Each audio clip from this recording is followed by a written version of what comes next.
What's up, G Show Land, and welcome to another episode of the G Show Podcast. I am G1, and this is the Star Wars The Rise of Skywalker full spoiler review. Now, I've been waiting for a very, very long time for this movie. Very long time since Disney announced it. And it is finally here. The complete wrap-up of the Skywalker saga. But before we get into the reviews and our feelings and everything in between, let me introduce you to my most esteemed colleague when it comes to these movie reviews, when it comes to the G Show in general. The Han to my Chewie, motherfucking Matt G95. What's going on, my brother? That's so flattering. I think I'm going to have to record that and have everybody introduce me that way from now on. Hell yeah. Carry that around with me. Hell yeah, brother. I'm telling you right now. That's what you ought to be, bro. You are the Han to my Chewie. Okay? Captain, I'm the co-pilot. Even though I run the damn show and I'm the mouth of the fucking South here. I'm the mouthpiece. Doesn't matter. But as I said in the intro, and as y'all all know, this is that Rise of Skywalker review. We will be going in depth with this movie, and we're going spoilerific, everything. So, ladies and gentlemen, if you have not seen the movie and don't want to be spoiled by us two, get out of here right now. Come back when you see the movie and see if you feel the way we feel. And that being said, I'm going to throw this right to you. I've been very quiet. I've been very mum. Only 5 people know how I feel about this movie. And I really can't wait to get into this. So, Matt, your thoughts and reactions to Star Wars The Rise of Skywalker. Oh, man. Oh, we're starting with me, huh? Yes, right away. Okay. Shit. Honestly, I don't know. I know you've seen it a couple times. I've only seen it once so far. I have a lot of mixed feelings about it. There are things I really, really liked and things I really, really didn't like. You could definitely tell that the story was very rushed. It felt like 2 movies worth of material shoved into one film. That's kind of because the second part of this trilogy was a do-nothing movie where nothing really happened.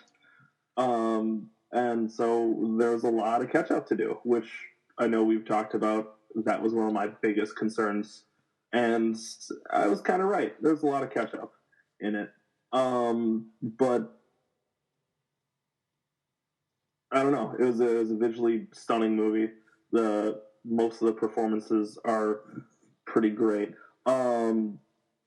Just the thing that really took me out of it was all of the Carrie Fisher stuff. Like, it was so uncanny valley and so awkward how they just put scenes that were very unrelated, like definitely unrelated, and worked her into it, and it took me out of the movie entirely. Every time she was on screen, you ever see that video where it's a pretty new video, but somebody inserted Tommy Wiseau's performances from The Room into the entire Star Wars saga and made a narrative out of it? What? Yeah, that's a thing.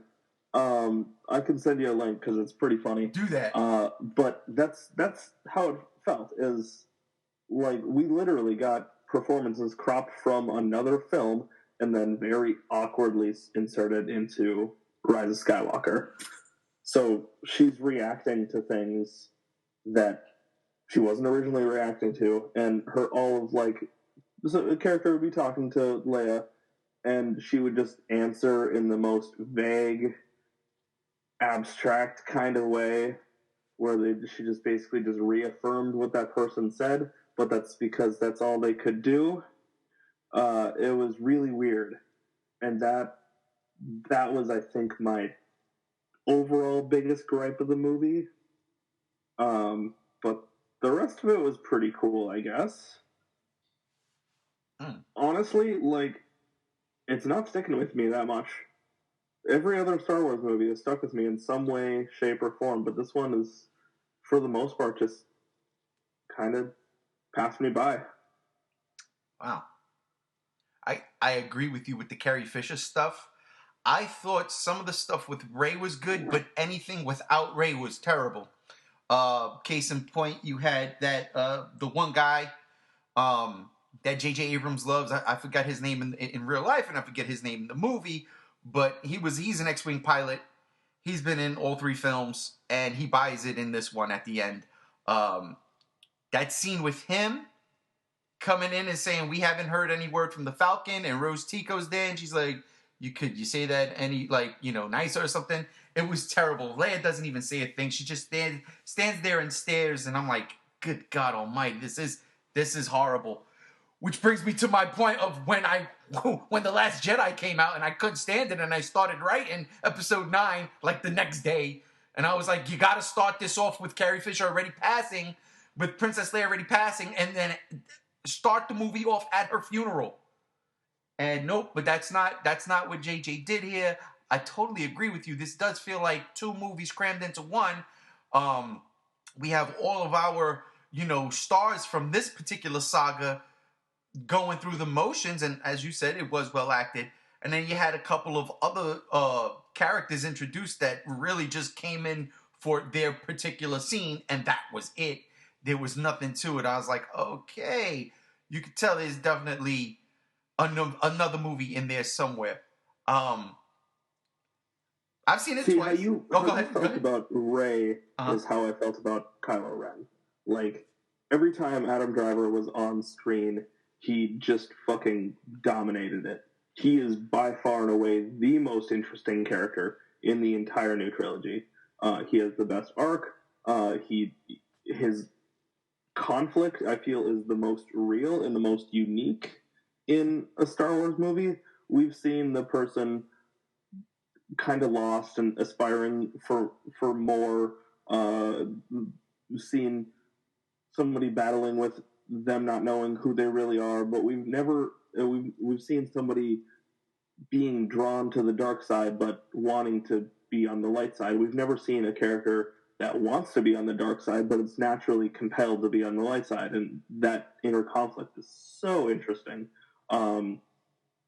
He is the best Kylo Ren in this movie, and how his arc kind of comes full circle. He is the best part of the whole movie, in my opinion. His arc in The Last Jedi, I felt, seemed to stay mostly intact. Like, Kylo Ren didn't get done too dirty in The Last Jedi, where everybody else or everything else kind of did.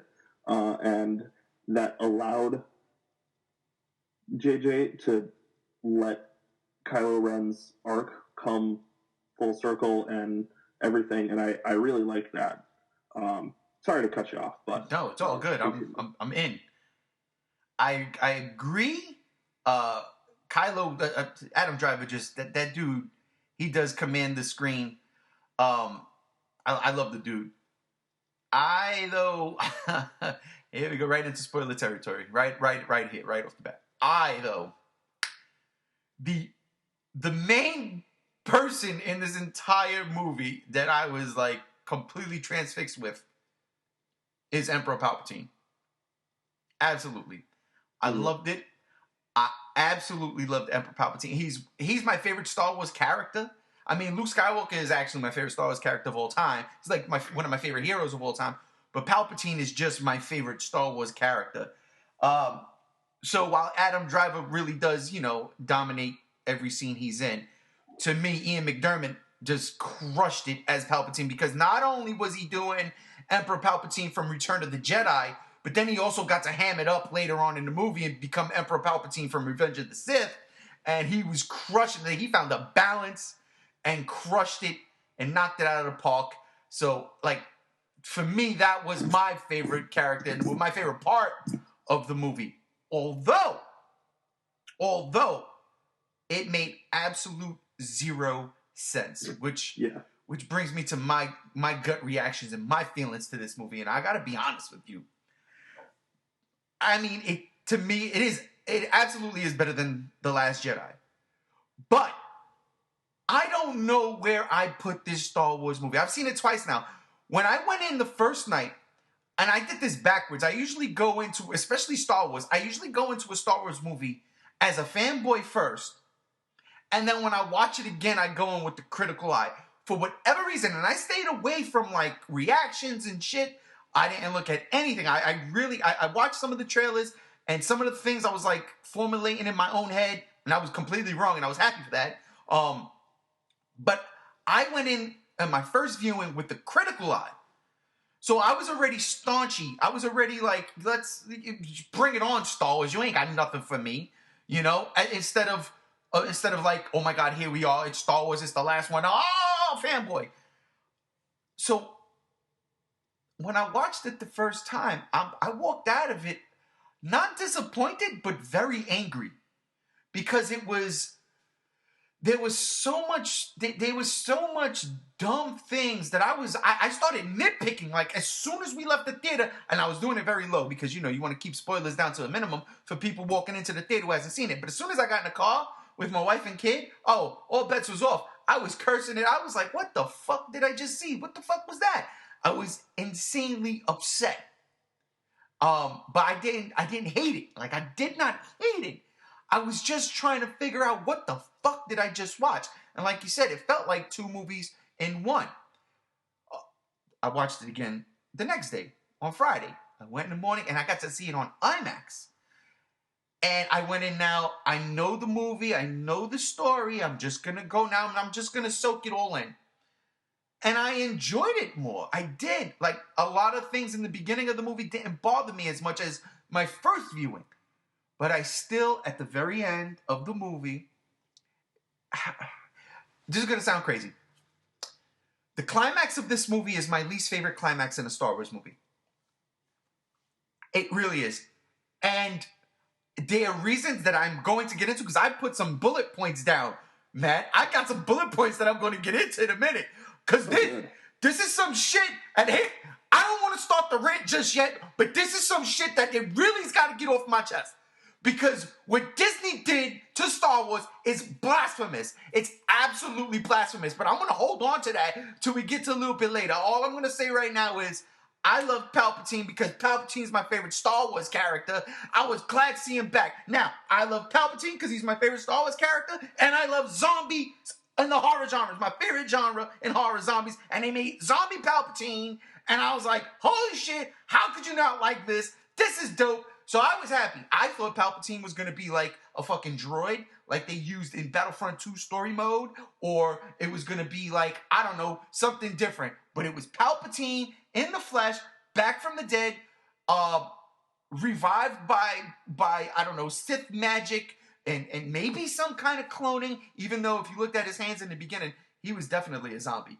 He even had zombie eyes. So I'm saying, zombie Palpatine. I don't know how they found them in the wreckage of the Death Star, but they did. I loved it. But yeah, there's so much to it. There's so much anger. I'm telling you right now, it's so much anger that I'm going to get to. I want to touch on some of the things I really did enjoy. And I think my favorite thing in the entire movie, to be honest with you, is a very, very small part. And I can't believe I say this, and this is crazy. Babu or Babu, the little mechanic messing with 3PO's head. I love that thing so much. It cracked me up. It made me feel good and warm and fuzzy inside, especially at the end when it pops up. When you see Kerry Russell alive, her character is Zuriel, something like that.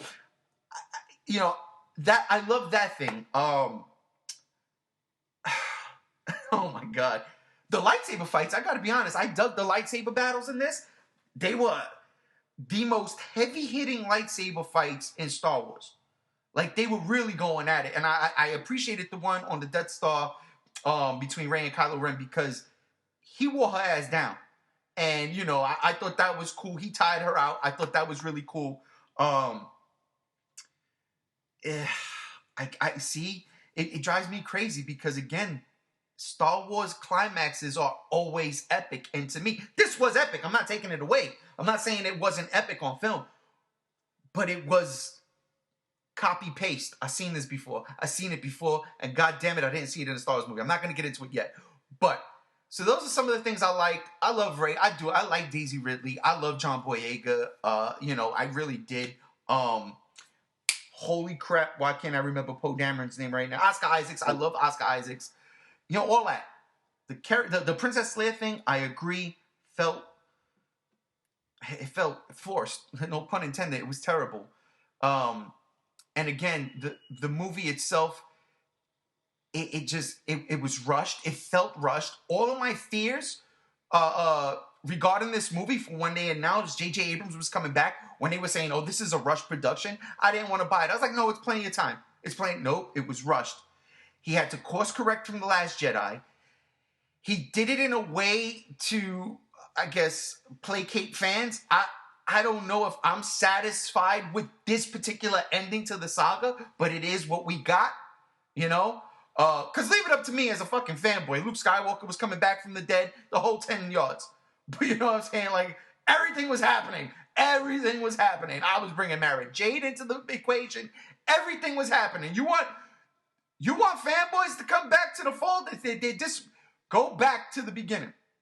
Go back to the legends, I should say. But they didn't do that, and I'm not mad at that. I really ain't. A little upset, because I really thought they would bring Luke Skywalker back, so I lost that bet. But hell, we got Palpatine.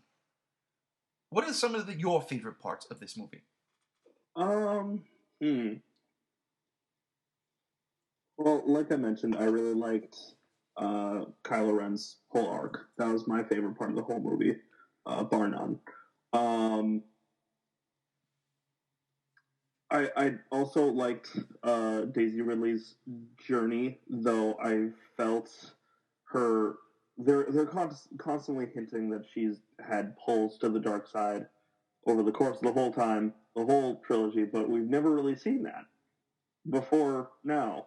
And the big reveal that she's, surprise, she's a Palpatine. That I was fine with that. It was, didn't really matter. I don't really care about that, but how she was like felt compelled to go to the dark side, I never really understood that, because we'd never seen anything like that from her character before. We've just seen innate force abilities. I don't know. I actually did like the final battle, the climax. It was very fan servicey, and very seeped in the Star Wars lore. It's not my favorite by any means, and a lot of it I found kind of forgettable. But it was cool, I guess. I don't really have a lot of favorites in this movie. It just kind of happened, and there are things that I was like, oh, that's neat, and other things that I was like, don't like that. And then I went home, and then I woke up the next day, and then went to work, and like, oh, shit, yeah, I saw Star Wars last night. I forgot. It's kind of sad that this is a forgettable Star Wars movie, but visually, it's a stunning movie. Visually, it's gorgeous as always. That's really all I got for positives, I think. Maybe when I see it a second time, I'll be able to pin down more of what I liked. I think this first viewing was simply just absorption of the accumulation of 4 years and 3 movies, or if you want to get really technical about it, 42 years and 9 movies? 11 movies? 11 movies if you count 12 if you count the Clone Wars. Mm-hmm. All right.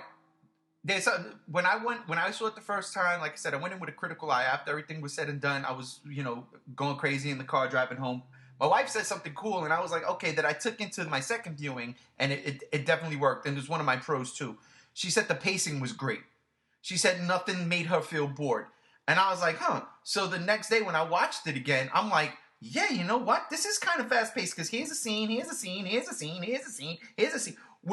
with the exception of those like Leia unnecessary sequences thrown in there, I was like, yeah, no, here it is. Everything felt right. And that's when it hit me. I said, oh my God, this is like episodes of a cartoon. Like each sequence felt like one episode going into the next that has a tying overarching arc, if you will, And I'm like, yeah. So when I was thinking about it like that, I really liked the movie a little bit more. But then I was like, it's a live action movie. If I wanted that in my cartoons, they did something like that in Rebels, Clone Wars, I'd be all right. They shouldn't have done it in the last Star Wars film. So, like, I did like the pacing. She was right. It did pace well. The almost 3 hours doesn't feel like almost 3 hours. To me, at least it did. It moves along.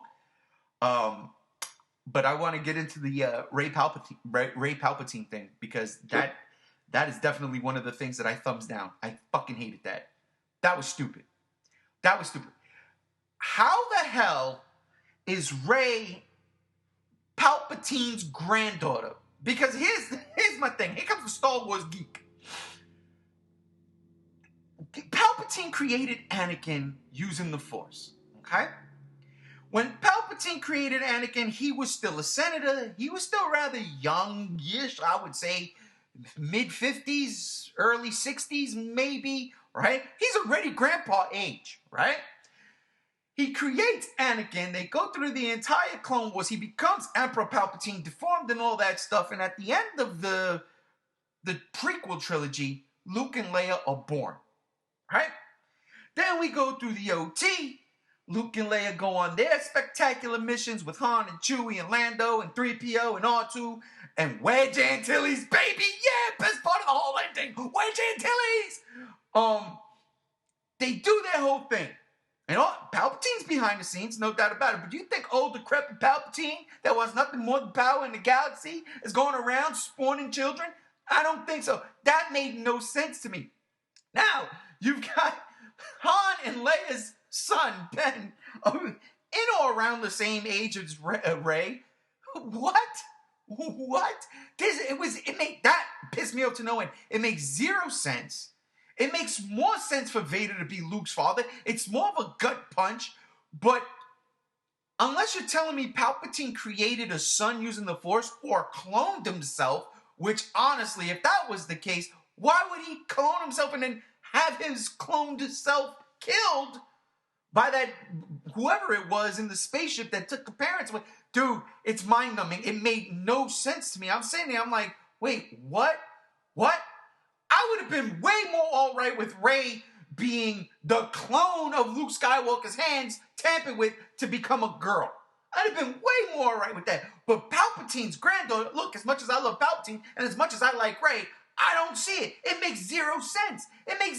What did he do? He froze his dark side sperm, and then when the time was right, put it in somebody? It made no sense. We saw both of Rey's parents get stabbed up in the movie. I'm sitting there, I'm like, wait, what the And they got stabbed up after Palpatine was dead, quote unquote, from Return of the Jedi. I'm sitting there, I'm like, I'm completely lost.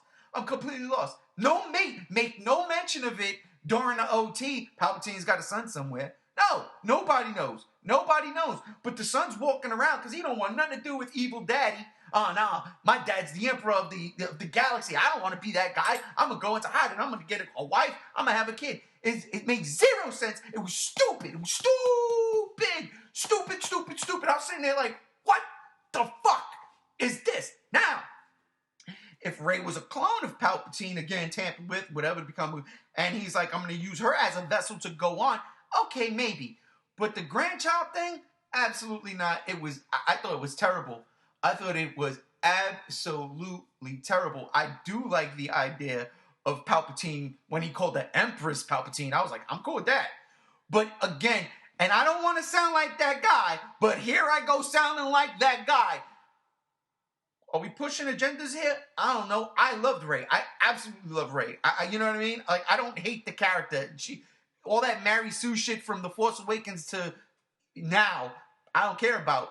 But Empress Palpatine. Okay, all right, whatever. Oh, no problem, Disney. You go, girl. Fuck out of here with that shit, man. Get the fuck out of here with that bullshit. So Rey Palpatine really drove me nuts. I was like, that's stupid. I can't stand that. I hated it.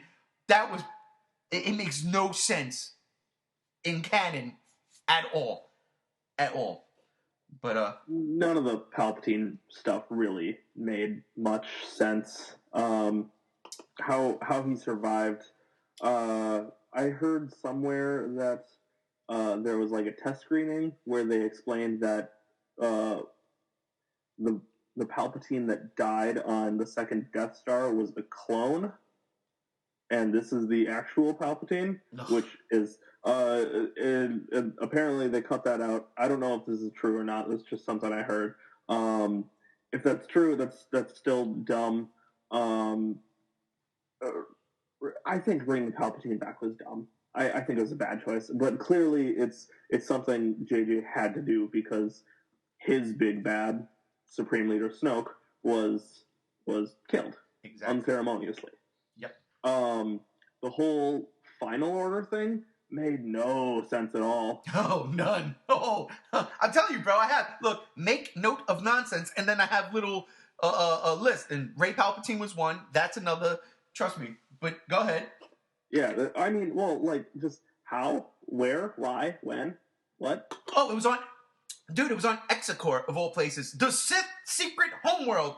I thought we had Korriban, or whatever they're calling it, that is canon because of Clone Wars. That's all canon. That is canon. So now... But the Jedi, and therefore the Republic, know where that is. Because Yoda visited there. Nah, that's true, too. But still, I mean, like, all of a sudden we have Exegol. Come on, man. Although, I will say this. Whatever that temple was that they were going in, it looked like one of the World Destroyers from the Dark Empire comic where Palpatine came back to life. And I hated those things. I was like, that is stupid. What is this? And on screen, it looked like I liked it. So, like, the Final Order, like, where did all of that stuff come from? Like, where did those fleets of Star Destroyers come from? Where did all of those, okay, so those were, like, original trilogy-esque Star Destroyers, right? Yes. And they had their world killer thing gun on them. Right. But why were all of the officers First Order uniforms? And why were all the Stormtroopers red First Order Stormtroopers? So that makes no sense. So what I was thinking about that particular point, because I like the idea of the Final Order, because Palpatine always had contingency plans. So this is just like Plan D. You know what I mean?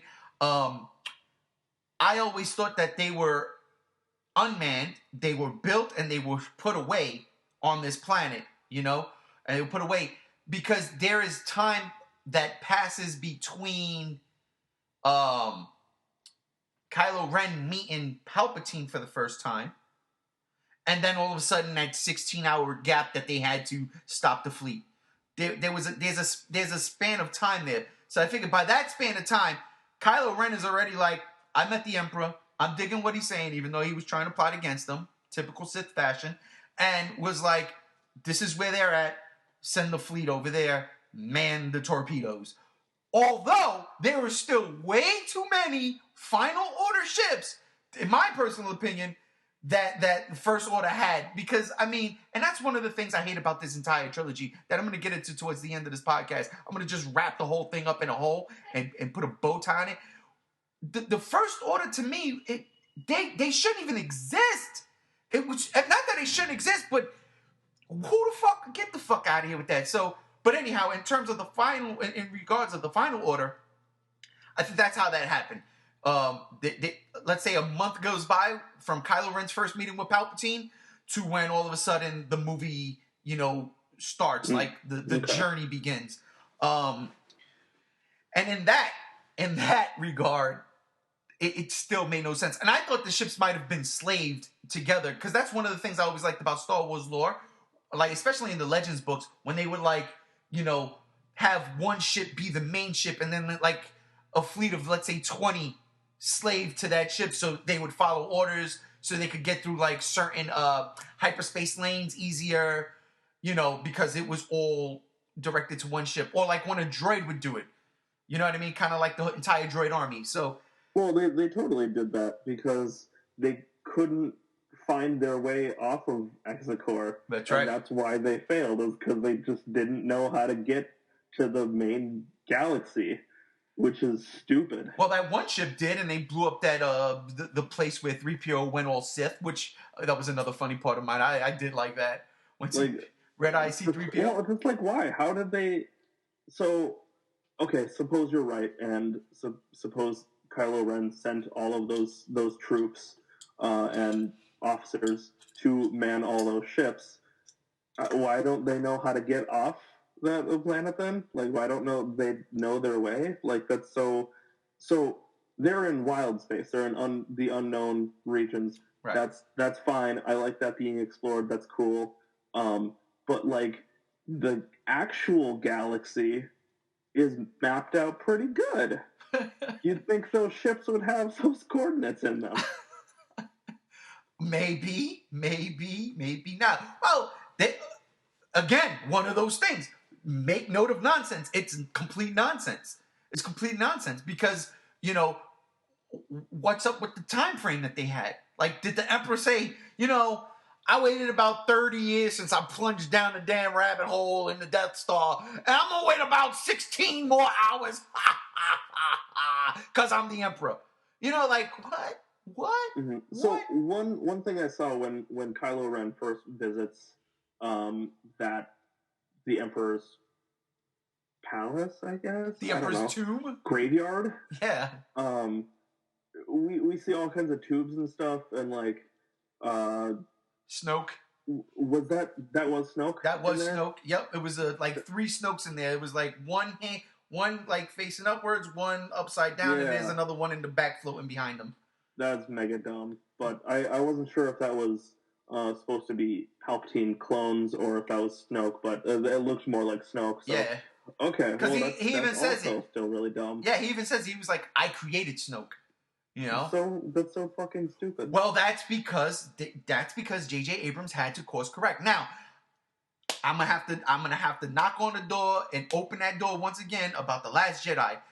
I told a coworker of mine who is as much as a diehard Star Wars fan that I am, and I'm talking about my kid has him as an English teacher. So shout out to him. Well, I walked into his room yesterday before I left to go see it again to talk. What did you think? And, you know, the dude's entire room he's got all the posters of Star Wars beautifully put in, you know, nice frames. It looks awesome. He even pointed out the spot where the Rise of Skywalker poster was going.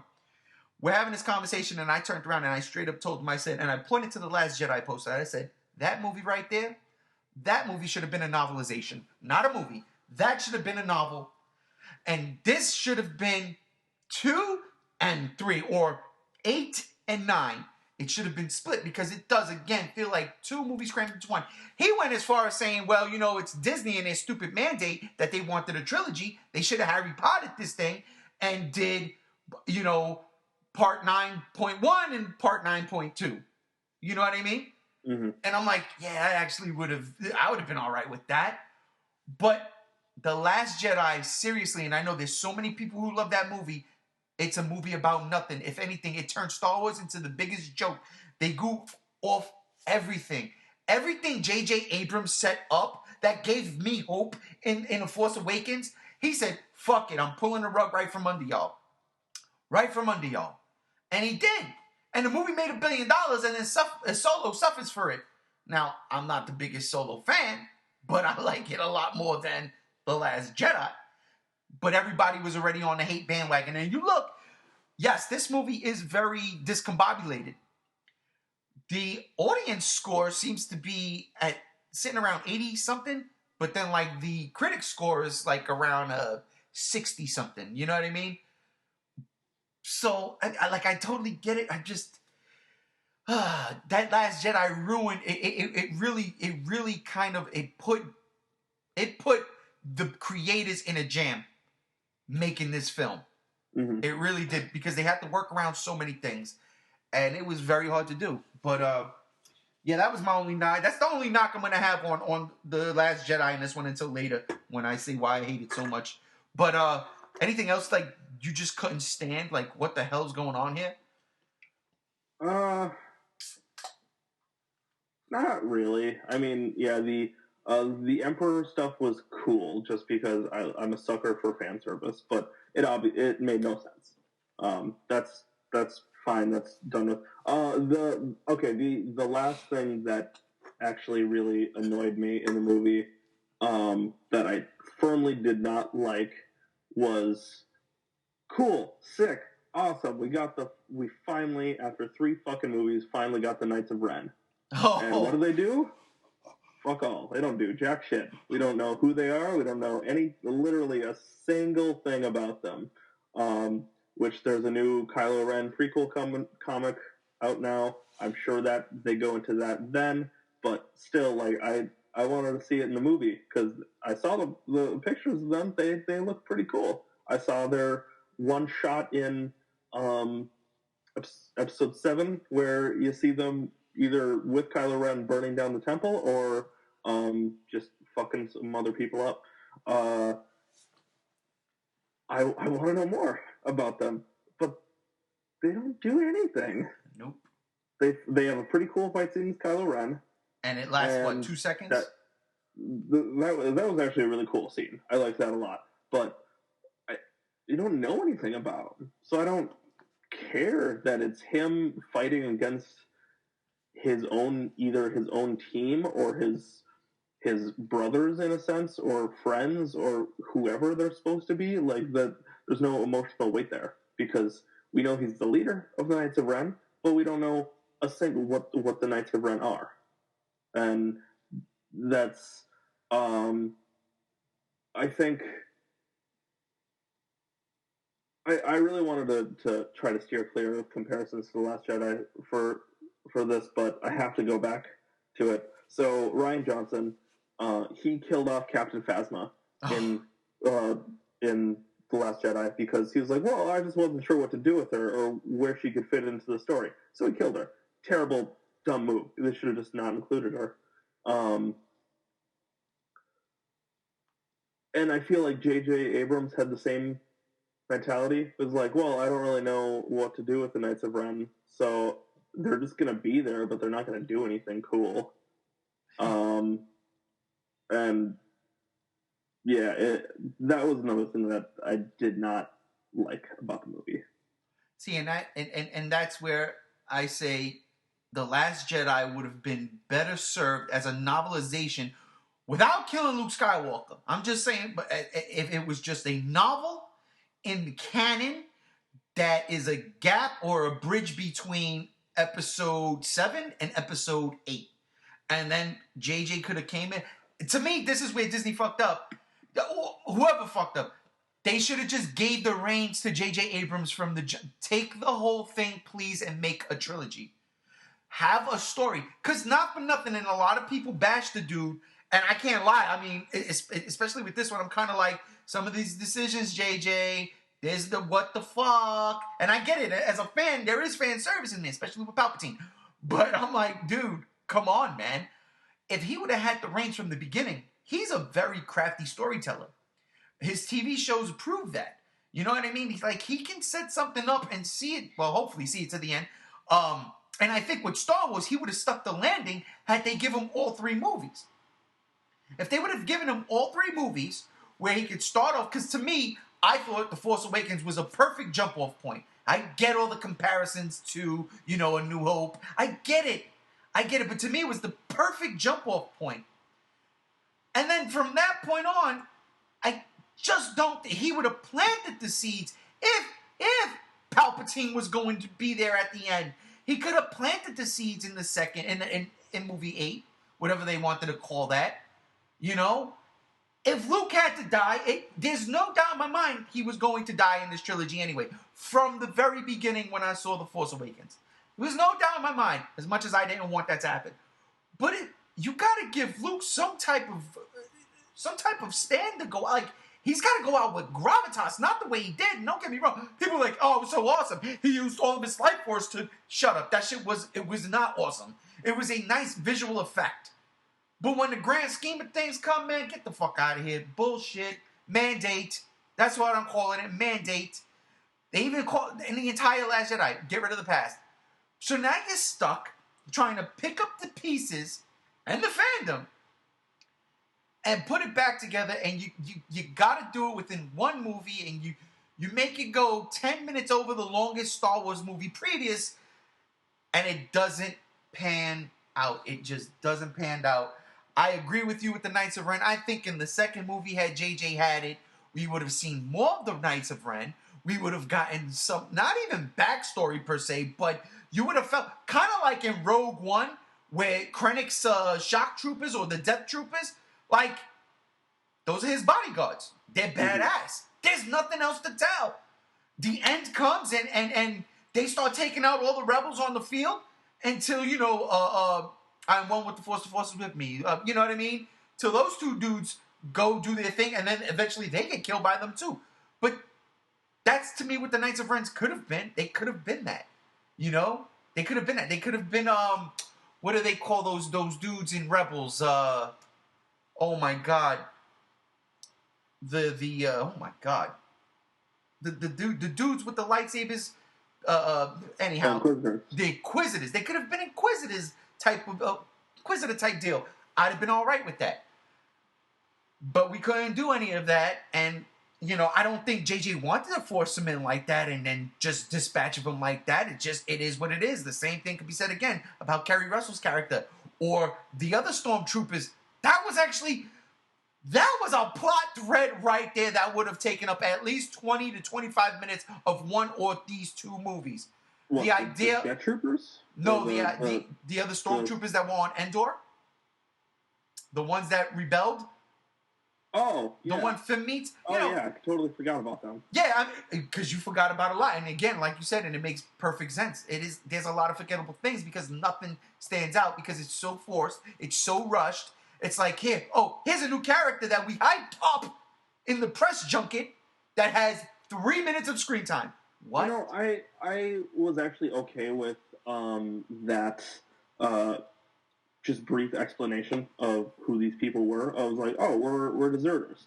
Because, I don't know, it's a little bit silly for Finn to think that he was the only person to ever defect from the First Order. But, you know, think about how quickly he defected. He was ready to go on that planet in 7, and then he saw, like, oh, shit, killing people is bad. Genocide is bad. And then in mere minutes, he was like, I don't really want to do this anymore. That was summed up through visual storytelling mostly, and this was more of just telling the audience. But you know, what could they have done? I'm fine with it. Just a brief explanation of like, yeah, fuck it. Though the idea of an entire company of stormtroopers all laying down their weapons is also a little bit silly and maybe could have been explored in a better way. Okay, I'll amend my statement of I liked it. It's not the worst thing. No, it's not. It could have been better. Yeah, and that's all I'm saying, because I totally agree with what you're saying. I'm not mad at the fact that, you know, it was done all right, but my beef is, and this is going to go to when I rant on how Disney ruined Star Wars, I'm going to just throw this in there right now. They love to hype up these people playing these characters when they play a 3-minute role. Don't hype nothing up. And that was one of my things, because I remember, I don't know the actress's name, but I remember when they got her, they were like, she's playing this character. It's really shrouded in mystery. I'm like, okay. And what does she say? Oh, yeah, we were deserters too. That's it. That's the end of it. And all of a sudden, like, Finn is like falling in love with her. I'm like, what? Oh, and then the end with Lando. Where you from, kid? I don't know. Want to find out? What? Then get the fuck out. Don't get me started on Lando. I'm going to start. Don't get me started. I'm going.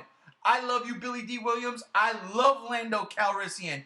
But like one man said in a movie called Chasing Amy, fuck Lando Calrissian. Are you kidding me? Dude, that man came on screen. I said, there is Lando.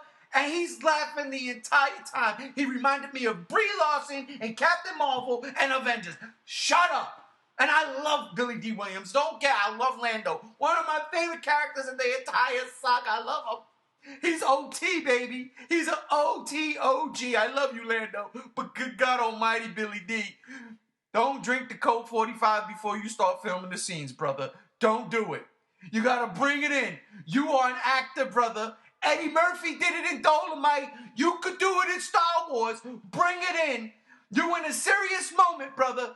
You in a dire moment. Don't come in there smiling, okay? Because the charm don't work for this generation. It doesn't work for this generation. And that, I was like, oh, man. And maybe that's why they were like not using Lando or Billy D. Williams. You know, again, one of my favorite things. I thought Lando Calrissian would have been perfect in Last Jedi as the dude with the little lapel thing. That would have been perfect. But again, I digress. I'm sorry. Make no mistake about it. I love Lando Calrissian. I did love him in this movie too because it's just good to see familiar faces, the old faces, not really having a giant part, but playing the role that's necessary. I just thought that he was just way too happy being there. Hey, man, I'm getting a check. Check me out. I'm Billy D. Hey, Jay, how you doing? No. No. So, yeah, that was that. But like I said, going back to it, I just think that Disney loves to hype shit up with these characters, and there's no payoff. It's just a quick explanation. Don't do it. Don't hype these people up. They're in a Star Wars movie. Fine. Perfect example. Doctor Who, Terminator, the freaking Skynet dude, Matt. Oh my God, what's his name? Miles Dyson? Not Miles Dyson. I have no idea who you're talking about. Because you don't watch Doctor Who, right? But the 11th Doctor. Oh, yeah. Matt Smith. Oh, Matt Smith is gonna be in the new Star Wars movie, and I was like, oh my God, he's gonna be young Palpatine. I'm down. He looks like he could play it. I'm down. I think he was a stormtrooper that got fucking mind wiped by Rey, which that was another stupid thing. But they were hyping it up, and then they, to Disney's defense, they did say, "Oh, no, he's really not in it." Oh, and they got everybody in a tizzy, like, "Oh, Matt Smith's in it," and then you never even see him in the movie. You know who is in the movie though? That I appreciated the cameo. John Williams is in The Rise of Skywalker, and I appreciated that cameo. Is he? He is. He is the bartender when they go into the little Babu's place, when they go into that club and then they got to go down the stairs. He's the bartender. He gives that look. He has like the cup eye. When you see it again, you'll know what I'm talking about. So shout out to that. That's my favorite part of the movie, John Williams. But yeah, so I got to get into it because now I'm on my hate kick, and I'm about to really just go full force. Go into your rant. Do it. So, I'm talking about these stormtrooper deserters, okay? And I'm going to continue it. And I'm going back to when I said this was my least favorite climax in a Star Wars movie. They went to the system, to Exegol, right? And the plan was, we are going to knock out the tower that's going to direct the final order to the main galaxy. We knock that out. They can't leave atmosphere. We take them out by shooting the cannons underneath. Fine, perfect. Don't get me even started. Wait, first off, the cannons underneath? Really? Like, how many goddamn Death Star guns do you have? Because they blew the entire planet up. They blew they blew the. If they would have said this was a small moon or an asteroid that had this little city on it, and then they blew that up, I'd have bought it. It was a planet. They blew it up. Come on, man. Stop the bullshit. Stop the bullshit. Enough is enough. That's the one thing I give credit to The Last Jedi. They didn't have a super weapon. They did not have a super weapon. They had the Death Star tech that Dreadnought blew up the door on that salt planet crate. Oh, that's right. They did. But that's not really a super weapon. You know what I mean? No, it's not. But Finn did say it was Death Star tech. So, kind of. All right. I give that. But what I won't give them, what I won't give anybody, and everybody could come at me with this, what I won't give is the fact that because they needed this movie to be the together movie, the trio in essence, to have everybody at the main battle at the same time, what I won't give you is this. You did not need a ground team to destroy the tower. You had your snub fighters in the air. All they had to do was shoot. Those fucking Star Destroyers are not going anywhere. Swoop down, blow the tower up with a couple of well-placed motherfucking torpedoes, the way Luke blew up the goddamn Death Star, the way Wedge and Lando blew up and Yin Nam blew up the second Death Star. Don't give me that bullshit. You need a ground team. It was stupid. It was nonsense. It made no sense other than we need them there. So somebody say, oh, well, then why did we need Han and Leia and Luke and Chewie and them to be on Endor? Because they had to take out the shield generator from underground. Everything was underground. They didn't just blow up the damn satellite dish. That wasn't it. The shit was underground. So they got to blow up a tower. The tower stops transmitting. They go there. All of a sudden, the fleet's in there, and they're like, oh, wait, they're trying to shut the tower down. Don't worry about it. We'll just slave everything to our ship. Fine. And Finn right off the bat was like, oh, they're slaving it to this ship. Let's get them. The fucking X-Wings could have done the same fucking thing to the ship. There was no reason for it. It was absolute madness. I was sitting there like, and this is where, I'm telling you, this is where my mouth went to the side. I had that I can't believe I'm watching this shit. I did not like it. It is unnecessary. It really was. And to me, it was just, we need to have them all together. Because that's what people want. No, people want better than this. I'm telling you, Return of the Jedi did it fantastically. Fantastically. You have to have the three battles. That's why Return of the Jedi will forever be my favorite Star Wars movie. You had the three climactic battles, and every single one was important. Every single one was important. And it worked. Even with the goddamn Ewoks. Shout out to the cameo of Wicket and his little son, Wicket Jr. So I hated that. I was like, this is stupid. They didn't need none of that shit. None of it, because they got their X-Wings, their A-Wings, their Y-Wings, their B-Wings, the whatever wings, all wings reporting in. That pissed me off. It was unnecessary, and I was like, damn it. But you need a place to put Finn and the Stormtrooper Brigade. You needed a place for Rose Tico. By the way, did you notice how they Jar Jar Binks Rose Tico in this movie? Just like, you mean like pushed her out? Yep. Like completely sat her down like it was Revenge of the Sith. Don't worry, you're just there. I felt bad because I don't hate Rose Tico. I don't, I like, that wasn't a, it's not, whatever. I don't want to get into actors and actresses' fault. It's not their fault. It's not. It's the direction. And the direction is mandated by that fucking conglomerate named Disney. And this is where I'm going to really get crazy right now. You want to think conspiracy theories and all that shit? Disney is out to destroy Star Wars. Are you ready for this one? Disney is out to destroy Star Wars. And the reason why I say that is because I've seen this movie before. I've seen this movie before. It felt like the greatest hits. I mean, and the fucking ending itself. I've seen the ending. I've seen it before. The same ending. And guess what? I saw that this year. I saw it in a movie that came out this year. And guess what? I saw it in a movie made by Disney. And guess what? That movie was called Avengers Endgame. And tell me if I'm lying to you, ladies and gentlemen. Matt, I want you to tell me if I'm fucking bucking out. But in the ending of The Rise of Skywalker, did you not notice the parallels between this movie and Avengers Endgame? Because I can break them down for you. Please do, because you've lost me. Poe Dameron is like, oh my God, I'm sorry guys, we're all alone out here against the big bad. We're all alone. No one's coming. We're done for. And all of a sudden, on your left, you're not alone, Poe. It's me, Lando, with the entire fleet. And just like Endgame, all the heroes come back. And just like Endgame, now you're in Star Wars, all the ships come in. All of them. And here we go. Now we're kicking ass. We're rocking and rolling. It's happening. And the whole time they're still trying to shut the stuff down, right? They're still trying to shut the towers down. So now this fleet, all the fighters, can destroy the final order or Thanos' final snap. That's all going on, and they're still trying to fight Thanos. Which, oh my God. And y'all tell me if I'm bugging, but I'm not. I've seen the movie twice now, and it's all there, laid out in front of you. At the fucking end of the movie, Palpatine sucks the life force out of Rey and good guy Ben Solo. By the way, we didn't even touch on that shit. I thought that was fucking fantastic. I gotta go back before I go finish my fucking rant about why I hated this ending. My favorite scene in this entire movie was actually the fight on the Death Star between Rey and Kylo Ren.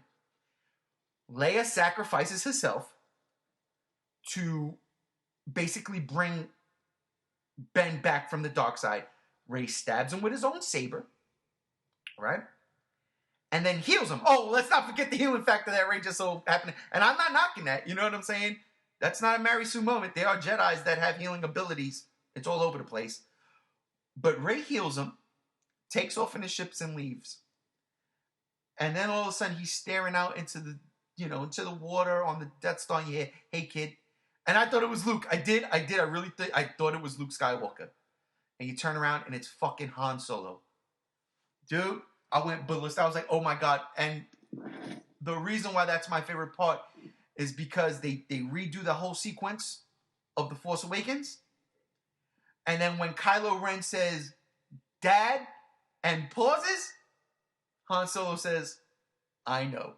And you know exactly what that means. If you're a Star Wars geek like I am, that is exactly, he just basically said, "Dad, I love you." He said, "I know." Dude, come on, man. You had to remember at least that scene. Oh, yeah, of course. That was that one got me. I really liked that. Yes, punch in the gut. That was the only time I was like, suck it up, big man. Suck it up. Because I was like, wow, it was dope. But anyway, Rey healed him from the stab wound. His scar went away on his eye. Now, anyway, back to the end. Throne room, whatever you want to call it. Palpatine sucking the life force out of both of them. I love the fact that he regenerates and turns into Palpatine. Like, dude, he even has the red, like, his clothes came back to life. What the fuck was going on here, right? What the hell was going on? His clothes came back to life. From the Palpatine from Return of the Jedi, he went to a mixture between that Palpatine and the Revenge of the Sith Palpatine. He had a red turtleneck shirt on with the black robe. It was insane. The eyeballs came back, which I love, the glowing eyes, but he still had the look from Return of the Jedi. He was back. Palpatine was back. It was dope. It was dope. And then the biggest comparison to Avengers happened. You think the fleet coming in, just the way the heroes came back to life was one thing?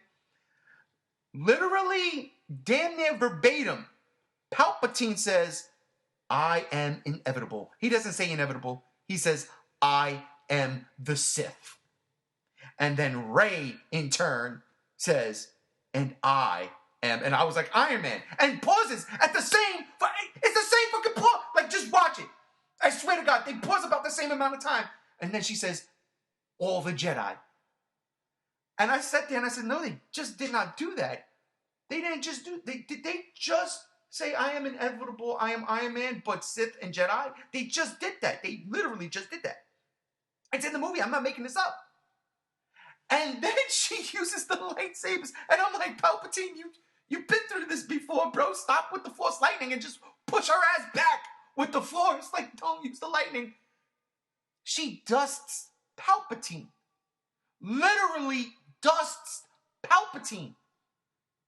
It's the equivalent to Iron Man snapping his fingers. And you can't even argue that point because it is. It's the fucking same exact ending from Endgame. It's the same exact ending from Endgame. And this is Star Wars. And I'm sitting here like, what the fuck just happened? It was like, oh shit, people are reacting to Endgame. Oh my God, it's the highest grossing movie of all time. Shit, we still need an ending. Copy paste. Copy fucking paste. No. No. I'm sorry.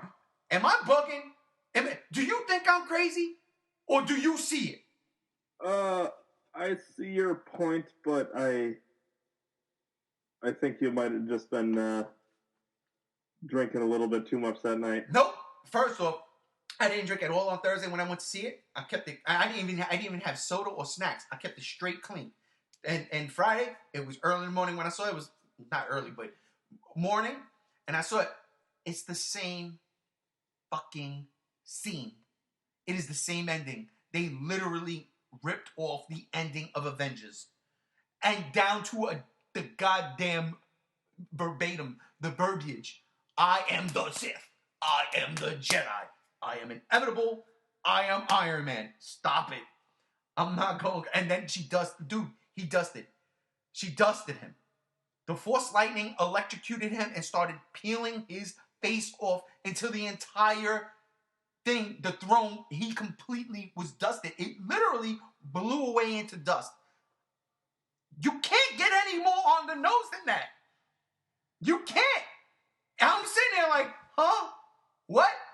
Dude, as much as I love, that was the, I was so upset. I was like, yo, dude, Mace Windu did this to you before, bro. Stop the lightning. Stop it. Just stop it. Just stop using the lightning and force push her ass into the same hole you just force pushed Kylo Ren into.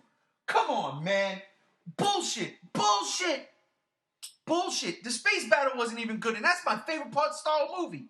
Rogue One had the best space battle of all time when they were trying to take down the shield of Scarif. This shit, oh my God, man. She became fucking Avatar, bro. She became the Avatar.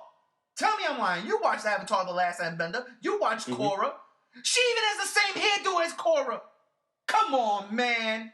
They ripping off things left and fucking right here.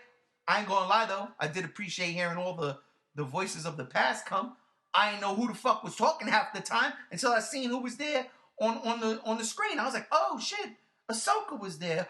Oh, I didn't know Anakin was there. I mean, fuck. He should have been by all rights, right? You know, I did hear Mace Windu. And Qui-Gon. And I didn't even hear Qui-Gon the first time. I didn't even hear it. Oh, I caught Obi-Wan, Yoda, Mace Windu, Anakin, Qui-Gon, and Ahsoka. There's a few others that were in there too. Yeah, there's the prominent featured Jedi in Revenge of the Sith.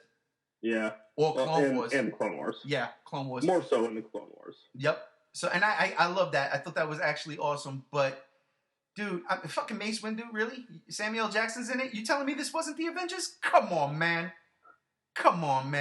I am still pissed off by this. I'm not lying when I tell you this. It was, they blasphemy Star Wars. And that goes into why I say Disney ruined the franchise. What this trilogy does is seriously put a terrible mark on Star Wars. The Force Awakens started off, a lot of people had issue with it because, it's copy and paste from A New Hope. I'd rather copy and paste from a fucking Star Wars movie than another Disney movie, especially a Disney movie where they know the fans are at. That's what I felt like. They want to give you more Avengers, but we can't keep putting out Avengers movies, so let's just make Star Wars into the Avengers at the end. That's why Finn is still there. That's why Finn is there. At the end, Finn has the fucking Force. He feels the Force now all of a sudden. He's like the new guy. Finn has the Force the same way Captain America gives the shield to Falcon. I may be reaching there. That one might be a reach. But I'm just saying, it's carrying on a legacy. It carries on a legacy. I mean, come on, man. Come on, Disney, seriously. Their priorities is in Marvel. And that's okay. I'm not mad at that because I love the Marvel movies. And they make Disney the shit ton of money that it does. But don't disrespect Star Wars and Star Wars fans like me. Old school people who went and bought the toys as kids, who on Christmas Day 1984 had damn near everything, had an ad, had the entire Ewok village, whatever came out. You know what I mean? Don't disrespect that kid. That's an adult taking his kids there now. Don't do that. But Disney just sees that dollar sign. Ching, ching, ching, ching. You know what I mean? I swear to God, all this talk about the Snyder cut of Justice League, I want to see the Lucas cut of the sequel trilogy. As much as that might suck, I'd much rather see that. I'm telling you right now, I wish Lucas... when the fucking deal was announced that Lucas sold it to Disney, I was the first one on board saying, this shit is dope! Disney's gonna do it right! Holy shit! And here, at the end, do I understand? This was a fucking mistake. A fucking mistake.